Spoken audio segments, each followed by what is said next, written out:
Hyderabad metro second phase కు సహకరించడానికి కేంద్రం సిద్ధంగా ఉందని తెలిపారు కిషన్ రెడ్డి. తనను సీఎం రేవంత్ రెడ్డి ఎందుకు రాజీనామా చేయాలంటున్నారో అర్థం కావడం లేదన్నారు. కాంగ్రెస్ ప్రభుత్వం 6 గ్యారెంటీలు అమలు చేయాలని డిమాండ్ చేశారు కేంద్ర మంత్రి కిషన్ రెడ్డి. రేవంత్ రెడ్డి అంటా ఉన్నాడు, బీజేపీ ఎంపీలు రాజీనామా చేయాలా, కిషన్ రెడ్డి క్యాబినెట్ మీటింగ్ కోవాలి. ఏంది అంటే మెట్రో పైసలు.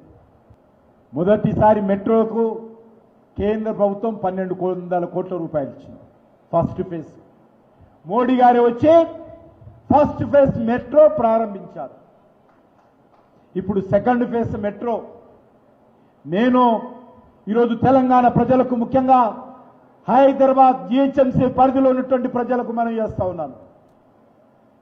ఈ సెకండ్ ఫేజ్ కూడా మోడీ గారు ప్రభుత్వం అంగీకరించింది.